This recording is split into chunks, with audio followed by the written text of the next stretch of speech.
Guys, how you doing? Alex here. Welcome back to another Anthem video. I'm joined by Jonathan Uornera, the game director on Anthem. Thank you very much for joining me. How are you doing today? Absolutely, I'm doing well. Hey, love it. Not live.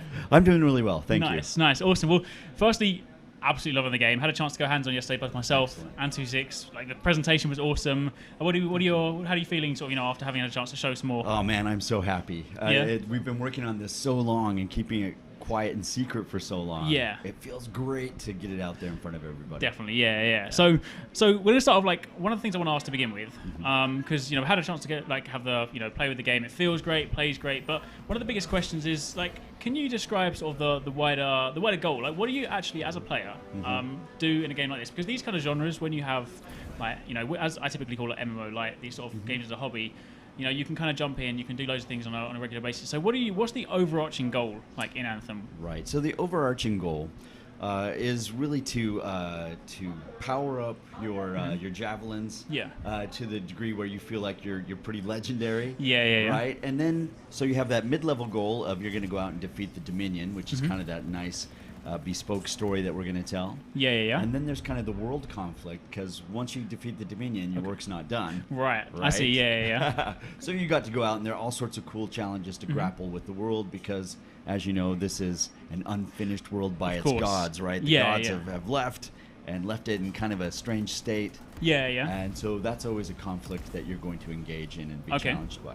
All right, brilliant. So, kind of going on from that, could you sort of help paint like an average user journey? So let's say, for example, I log on for the day and I'm like, you know what, I want to sit down, play some Anthem. Like, what would I run through as like a, sort of like a kind of flow? Right. Okay. So one of the cool things about Anthem that makes it kind of interesting and unique is that you play as a pilot. Right. Yes. So as a pilot, you can have many different javelins. Right. Okay. So not like a traditional RPG where you start out and you pick a class and you're kind of locked into that, right? So you play for a few hours and you start a new game and play it again. Of course. Yeah. Right? I know that only too well. That's how I do it. And this allows you to just get in and start leveling up your pilot and change javelins as you want and as you see fit. Right. Okay. So maybe in early game, what you'd be doing then is you'd jump in, you'd be playing story missions and side missions. Right. Because what you're really trying to do is earn all of the javelins in the game and start collecting, that first batch of right? Your uncommons and your rares. Okay.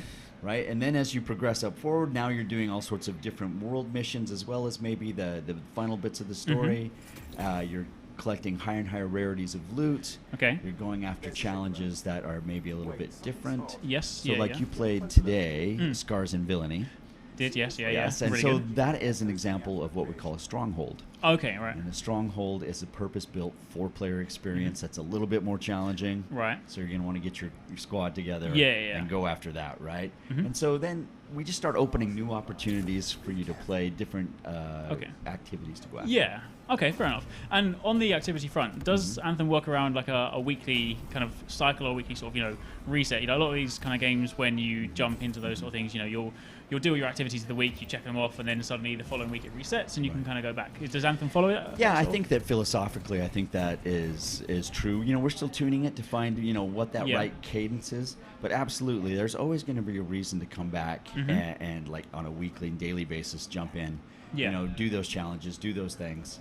And come back and just have a good time week over week. Fair enough. Okay, so another thing as well that I like sort of doing in games like this, like when you're not doing the high-powered stuff, you're out kind of like shooting everything. It's nice just to be able to like wind down and do like ambient things. Like, is there anything like, are there any ambient activities in the world, like collecting resources, farming, things like that? Yeah, absolutely.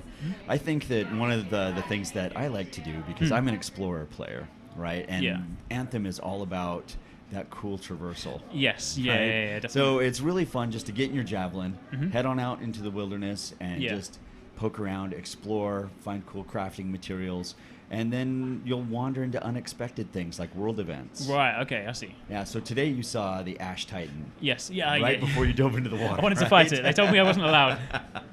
Yeah. It's crazy unbalanced right now. It's a like party wipe, but.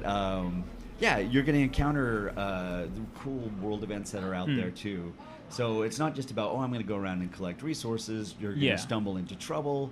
You'll find reasons to invite friends in or join up with just people you don't know to fight these things. And then, be on your way. All right, brilliant.